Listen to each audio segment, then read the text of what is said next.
The Path of the Yoga Sutras by Nikolai Bachman. Part 1. Key Principles. Chapter 10.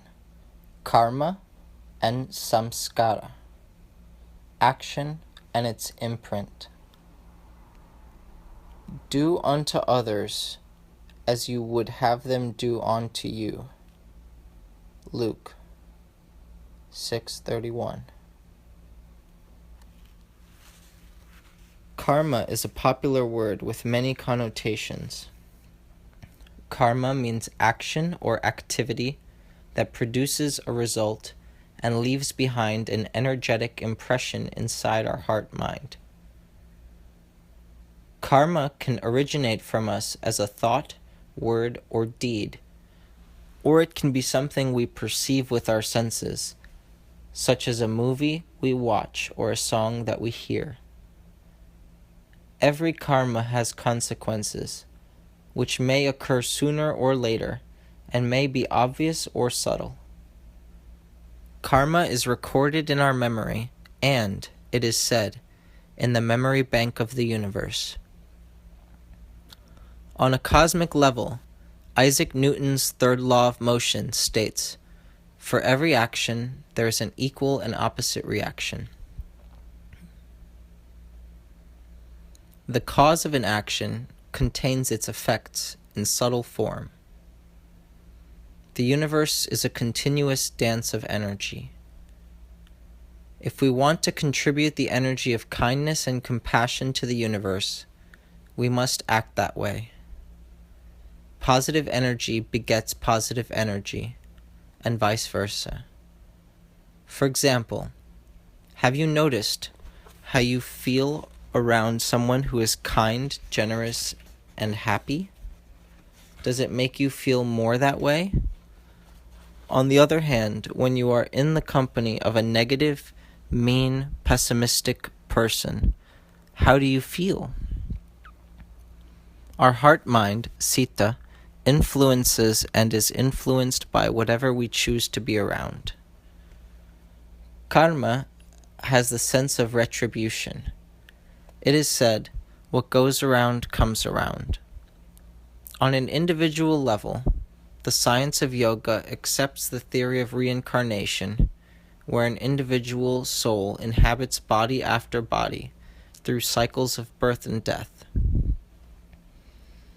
The soul is said to carry the residue of our actions from life to life, seeking to improve each time. If a person evolves spiritually and acts in a virtuous way, without being attached to the results, then these actions do not accumulate in memory. Eventually, the previously incurred karma works itself out, and the person is said to become enlightened, kaivalya, never to be reborn again. On the other hand, if individuals degrade over the course of their lifetime, then it is said they will be reborn into a more difficult life, maybe even as a lower form of consciousness, such as a snake or insect. Therefore, the law of karma encourages us to act selflessly and for the benefit of others. It may take a long time, even another lifetime, for karmic payback to happen. Each time you perform a positive action, it is like depositing money into your karmic bank account. Each time you do something harmful or negative, it is like writing a check from that bank account. The goal is to build up as much karmic currency as possible in order to ensure your current and future lifetimes will be filled with positive, happy energy. The bottom line is the golden rule. Whatever effects our actions have, those effects will come back to us at some point in the future. According to yoga, actions can be good, bad, or neutral, and each type will create impressions in memory accordingly. These actions are often influenced or directed by our deep conditioning, and so we are considered to be somewhat unconscious, programmed by our past. In addition to action, there are inaction and non-action, and each has different results. Inaction is the gray limbo of indecision, when we cannot decide what to do. This is considered the worst form of action because nothing is moving or happening. It is said in business that even a bad decision is better than no decision at all. Arjuna, the protagonist in the Bhagavad Gita, represents a human who is caught in the stifling state of mind. Krishna, his divine counselor, encourages him to act even though that action appears on the outside to go against what seems right. Inaction goes against the flow of the universe, which is moving and changing all the time. Non-action is the eventual goal, acting directly from our unconditioned, pure inner self, with no attachment to the results. This kind of action is not directed or influenced by our conditioning, samskaras. We are not really the doer, and thus do not create any new or reinforce any existing samskaras. Non-action means acting selflessly and offering the results to the divine. Voluntarily feeding the hungry at a soup kitchen and considering every serving of food to be an offering to the universe is an example of non-action. The actions of a true yogin are considered non-actions, which, because they are selfless and serve to weaken distracting samskaras, move the yogin closer to a heart-mind connected to pure awareness. Every time we register an event, a subtle impression is recorded in our memory. The more intense the event or the more it is repeated, the stronger the impression. Eventually, the impression forms a deep imprint called a samskara, which becomes part of who we are and influences our actions. For example, glancing at a squirrel on the road for a split second will leave a relatively weak impression. Going through a painful, traumatic experience, such as a car crash, will create a much stronger impression that may change how we drive in the future.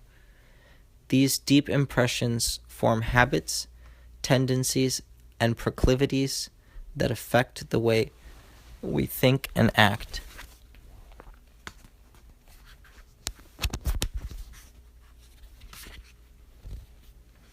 Negative or harmful samskaras can strengthen the kleshas, our deepest afflictions and causes of suffering. When our buttons get pushed, an event has triggered these hurtful parts of ourselves, which then arise from the depths of our memory and cause us to react in a negative way.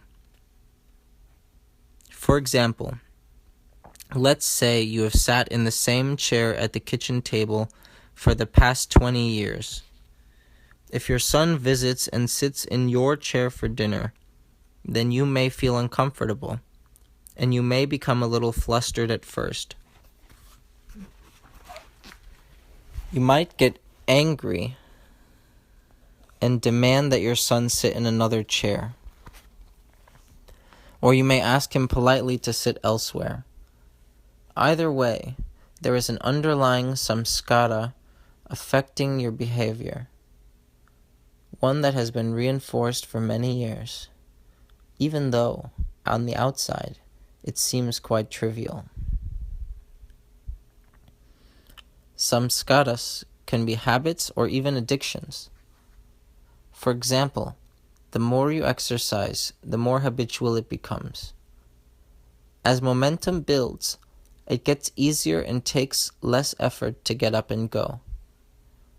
But while this type of conscious change moves us in our intended direction, unconscious change may hinder our path.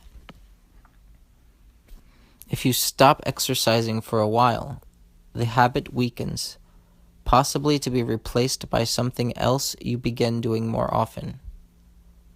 When exercise is relegated to the back burner, your body gradually weakens. This process can be applied to manipulating our own heart-mind toward yoga. For example, you notice yourself criticizing others without even thinking about it. You want to become less critical and more understanding, so you set an intention to do so. Every time you notice yourself actively criticizing someone, you immediately stop yourself and replace your criticism with kind, constructive words. Over time, as you criticize less and speak positively more often, the harmful habit will fade as the helpful habit strengthens. Samskaras can set us in our ways and make us think that everyone should live and behave as we do. If we encounter people who go against our ingrained way of thinking, we may judge them unfairly, deeming them weird, unusual, or even malevolent. For example, you grow up surrounded by people who believe that modern medicine is the best system of medicine for all conditions, and no other system of healing is valid. Whenever you go to doctors, you naturally assume they know literally everything there is to know about disease and its treatment. When you encounter alternative healers, you immediately write them off as quacks, thus generating negative energy toward them. Later on in your life, you become aware of other healing modalities that have worked for your friends when modern medicine did not. Yoga is about opening ourselves to improvement and new ideas, rather than remaining stuck in the closed loops of deep subconscious patterns. In the modern science of neurobiology, the study of the brain, there are two sayings: use it or lose it, and neurons that fire together wire together. Whatever thoughts or emotions we experience on a regular basis remain available to us in our heart-mind. If we divert our attention from certain thoughts or emotions, they will gradually become lost. Therefore, negative samskaras will naturally weaken when our attention is elsewhere. The second saying supports the idea of how a samskara forms in the first place. When an action is repeated over and over again, the neurons involved become more and more wired together as their connection is reinforced. The stronger the wiring, the more the resulting behavioral pattern will influence our actions. Samskaras can be ended by discovering what caused them. Tracing back a pattern to its origin, pratiprasava, allows us to understand how it began and then take steps toward minimizing its influence on our future actions. Taking these steps requires effort and a deep willingness to improve ourselves and our actions. Understanding what karma and samskara are and how they work together is fundamental to fully comprehending yoga itself. Every single thought, word, deed, and impression affects us in some way. Working toward the goal of making our actions positive and helpful all the time will make us and those around us happier and healthier, and move us closer to experiencing that divine inner light of awareness.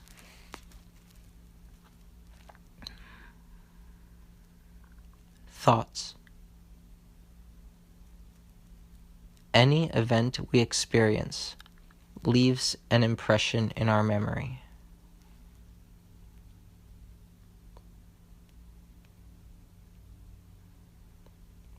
I can avoid disturbing events and participate in positive, uplifting ones.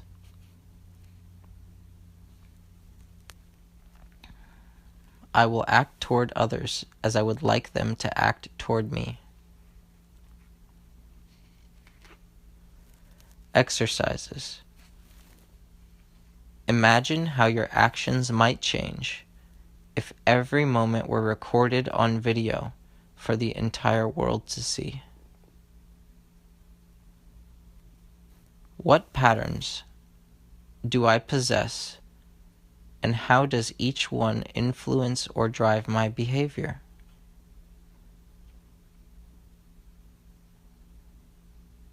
If a samskara causes negativity to arise, how can I transform that samskara into something positive?